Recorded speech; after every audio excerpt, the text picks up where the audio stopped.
memang kalau kita lihat dari pengembangan ekonomi digital di Indonesia yang sangat-sangat pesat, bisa dikatakan bahwa nilai tersebut bisa tercapai ya Mas Bram. Kalau kita lihat kan itu kan data Google juga sebenarnya yang tadi dikutip sama Pak Menteri juga menyebutkan bahwa nilai valuasi ekonomi digital kita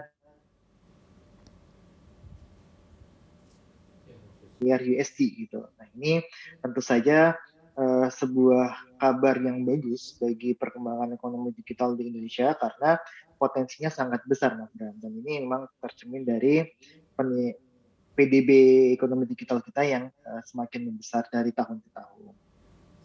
Baik Mas Nailul, tapi kalau kita berkaca ataupun berbicara terkait PDB nasional begitu ya, kira-kira untuk ekonomi digital ini akan seberapa besar untuk berkontribusi terhadap PDB kita?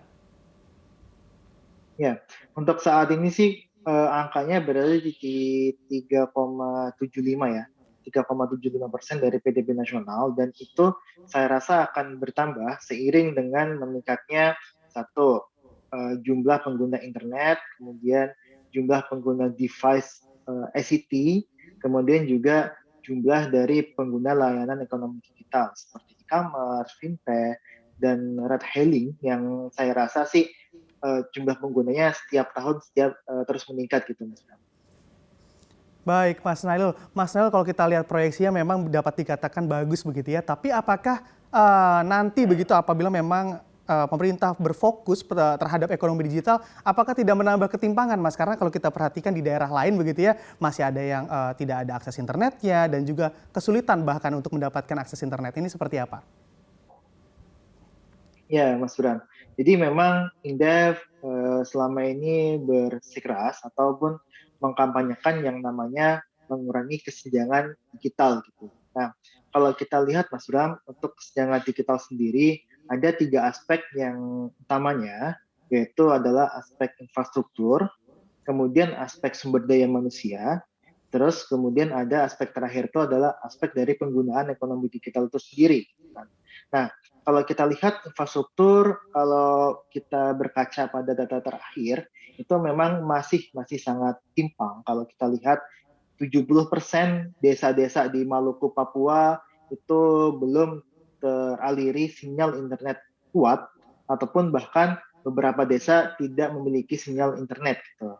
Nah, bandingkan dengan di Pulau Jawa di mana hanya sekitar 10 sampai 15% desa di Pulau Jawa yang dia mengalami susah sinyal gitu. Relatif semua desa di Pulau Jawa itu sudah teraliri internet, walaupun memang ada yang kencang maupun ada yang tidak kencang.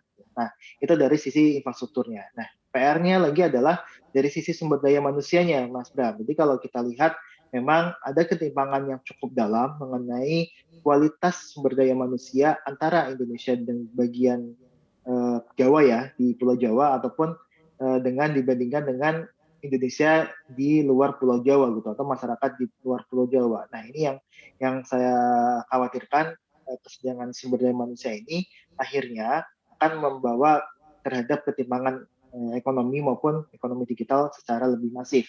Nah yang aspek yang terakhir nih yang saya khawatirkan juga adalah aspek penggunaannya gitu, di mana memang penggunaan ekonomi digital untuk saat ini masih banyak digunakan oleh masyarakat di Pulau Jawa. Sebagai contohnya, itu adalah untuk pelaku usaha di e-commerce.